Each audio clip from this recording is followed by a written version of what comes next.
We talk about unique cars that are special or limited production and fancy in some way, but this one behind me is really off the charts. Kurt, this is the prototype 1969 Pontiac Trans Am? Yes, it is. It was a joint effort between Pontiac and well-known West Coast designer Gene Winfield. They built two of these. One was an automatic and one was a 4-speed. The one here is the automatic. It came with Pontiac's big motor at the time, the Ram Air 400. It had the 390 gear and turbo 400 transmission, so they built it to run. So tell me about how this is the prototype Trans Am. Well, it was a pre-production version. It was this car was actually came off the assembly line in November of 1968, and it was a new release. John DeLorean wanted to create the ultimate Firebird, and so that's how Gene Winfield was involved in the car. He was a customizer on the West Coast, and John DeLorean actually contacted him to enhance the car, as he would say, and he actually created the hood, the side fender extractors, and the rear wing. That was the birth of the Trans Am. Man, so it's highly unusual for a GM exec to go outside their design circle.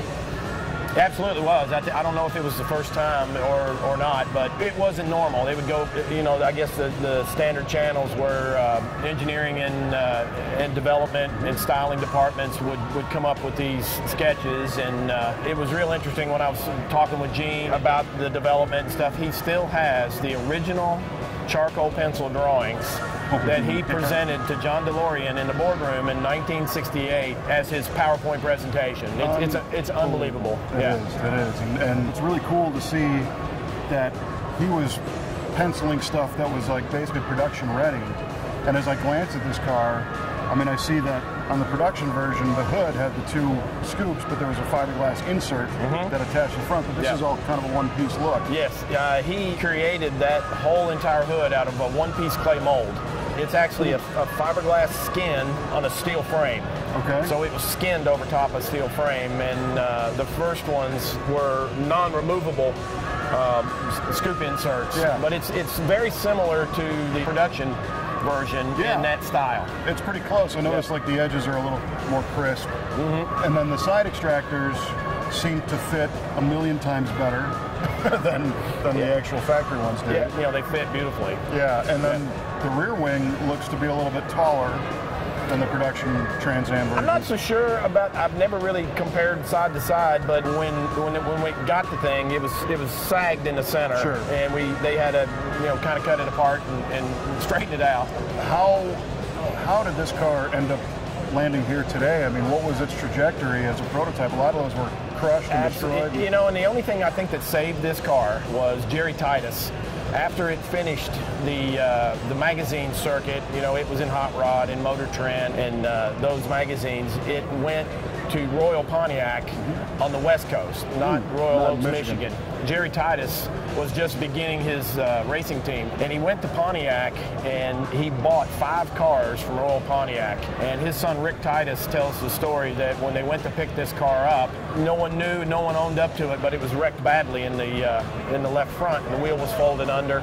Those scars proved to be very important to identify the car as the prototype. But that's what saved it ultimately. I mean, it was in his hands. Yeah, so that got it out of Pontiac. It got it out of Pontiac's hands, and it was, I think the only reason that happened was because he was Jerry Titus, and he was a racing superstar. He did what he wanted. And he had some support from Pontiac. So how did you end up with the car? I looked at this car 2 times and didn't buy it. It was on eBay. And the guy that I bought it from had purchased it in 1996. He patted me on the shoulder. He says, this is a special car from Pontiac. And I said, oh yeah, why's that? And he says, well, the guy that I bought it from said the guy that he bought it from said it was. Okay. And I said, well, there you go. I mean, that makes everything right, So I just went on a gut feeling on this car. I just, you know what, I'm gonna go buy that car. And I'm either buying, a piece of history, or I'm getting a really cool Firebird. Yeah, wow. So I'm guessing that you didn't overpay for it when you bought it. Well, I kind of did. I thought, you know. Was it presented as a prototype at that point, or just still a special, somehow special car? In his presentation to me it was the L.A. Auto Show car. That was a display car from Pontiac. Which is partially true. Yeah, I mean, Probably, so you know, he had a notion that it was something, because he did a little bit more than just guess. And actually on the PHS document stuff, there is a line that says display. Yeah, right. And that really was for the line workers during the assembly line to give special attention to the paint and to the fit and the finish and the gaps and things of that nature. And all the cars that were selected as a show car or some sort of a display car had that, and that's actually what this car had. Well, so, unbelievable car. Yeah. The restoration looks fantastic. Yeah. Thank you. Congratulations on your life circle touching this several times and finally ending up with it and then having it like this. I mean, I'm thrilled. It's a special car. Yeah. And just the tie-in to it being a hand-designed car too is really cool. Yeah. Well, listen, man, we really appreciate you taking the time and bringing it out. And congratulations. I appreciate it. Thank you very much.